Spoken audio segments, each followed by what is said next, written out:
కార్యక్రమాన్ని మనమందరు కలిసి ఇన్నాళ్ళకి చేయగలిగామంటే భక్తులందరికీ మా ధన్యవాదాలు. ఎందుకంటే భక్తులు లేకపోతే ఏది జరగదు. దాంతో తోడు మాకు అదృష్టం, ఈ భూమి అదంతా వచ్చేటప్పుడు ఒక అనుకూలత ప్రభుత్వం ఉంది.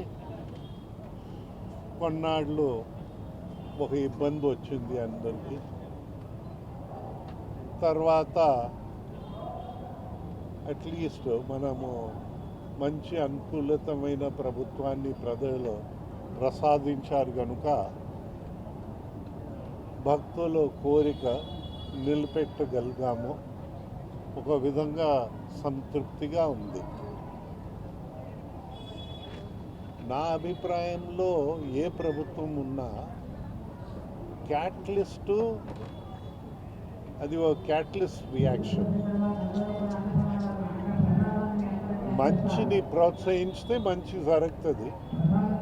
మేము మంచిని ప్రోత్సహించము, చెడ్డనే ప్రోత్సహిస్తామని పట్టుకుంటే మంచి కార్యక్రమాలన్నీ ఆగిపోయే ప్రమాదం ఉంటుంది.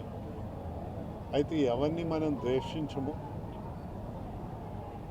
దేవుడు ముందర మనం అందరు సమానము.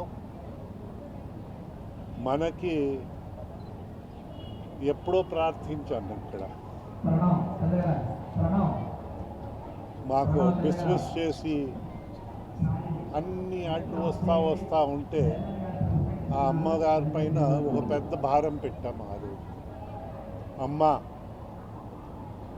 మన ప్రభుత్వాలకి జ్ఞానం ప్రసాదించండి అని ఆనాడు అనుకున్నాము.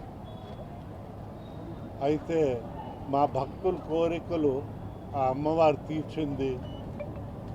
జ్ఞానమున్న ప్రభుత్వాన్ని ప్రసాదించి ఈ ముందు వెళ్ళే అవకాశం ఆ అమ్మవారే మాకందరికీ కలిగించారు. ఎవరిని ద్వేషం చేసే ఇది లేదు. అందరినీ ప్రేమగానే చూడాలి. అది మనం అందరు చూడాలి. శాంతియంగా వెళ్ళాలనే మేము కోరుతూ ఉన్నాము. మన అమ్మవారు మమ్మల్ని అందరినీ ఇంతవరకు చల్లగానే చూశారు. ఇక ముందని కూడా మీతో సహా అందరినీ చల్లగా ఆశీర్వదించాలి. మన జీవితాలు ఇతరుల పనికి వచ్చే విధంగా, ప్రత్యేకంగానే ప్రజాప్రతినిధులు వారిపైన బాధ్యత కొంచెం ఎక్కువ ఉంటుంది కనుక అందరినీ సమానంగా వారు చూడాలి. వారు చేసిన ప్రమాణాలు రాగద్వేషాలకి అతీతంగా పనిచేస్తామని, అది మర్చిపోకుండా మన ప్రజాప్రతినిధుల్ని దీవించే తల్లి అని ఈనాడు అమ్మవారిని కోరవచ్చు.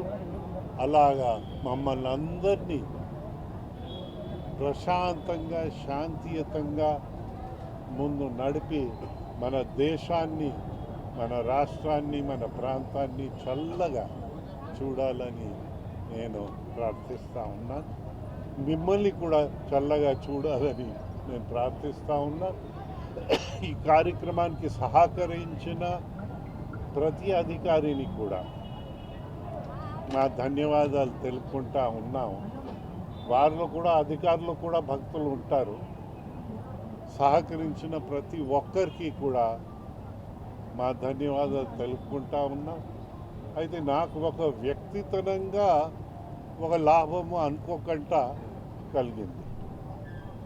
75 సంవత్సరాల వయసు నేను రేపు అవుతున్నాను. 75 సంవత్సరాల వయసు లోపల ఇది ఎప్పుడో జరగవలసిన కార్యక్రమము. దీనికి అడ్డు తగిలి మా పుట్టినరోజుకి మాకు ఒక కానుక అందించిన పెద్దలు కూడా మా ధన్యవాదాలు కూడా తెలుపుతూ ఉన్నాము. దాంట్లో వారు ఎంత మూర్ఖత్వం వహించినా ఆ దేవుడు వారిని క్షమించాలని, మేమందరు కలిసికట్టుగా మన రాష్ట్రాన్ని, మన దేశాన్ని ఎవరికి తక్కువ లేకుండా ఏ మతమైనా అపచారాలు లేకుండా, ఎందైతే గతంలో మనం అపచారాలు చూసుకున్నాం, నేను చెప్పక్కర్లేదు, మీరే రాస్తా ఉన్నారు మన లడ్డూల్లో ఎంత కంగాలయ్యిందో అని వింటా ఉన్నాము.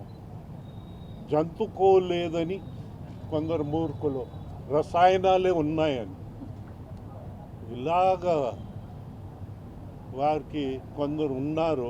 మనకందరికీ ఇబ్బంది. ఇంకొక మూర్ఖత్వం చూసాం. బహుశా కసాయి వాళ్ళు కూడా హృదయం ఉంటుంది, కొన్ని ప్రభుత్వాలకి అది కూడా లేదు. గోవుల్ని మన గోశాల నిర్మానుష్యం అనాలా, ఏమనాలి, అమానుషంగా, అంటే రాక్షసుడు కూడా కొంచెం హృదయం ఉంటుంది, వీరికి అది కూడా లేకుండా సంపడం, ఇవన్నీ మనం అందరూ అనుభవించున్నాం. మనకి ఆ బాధ నుంచి మన అందరినీ తప్పించుకోవాలని ఆ తల్లిని నేను ప్రార్థిస్తూ, మంచికి ప్రోత్సహించండి అని ఇంకోసారి ప్రార్థిస్తూ, మేము ఇక అడ్డు వచ్చే వాళ్ళందరికీ క్షమించమని వారందరి తరఫున కూడా తల్లిని కోరుతూ మీకు అందరికీ నా నమస్కారాలు తెలుపుతా ఉన్నాను.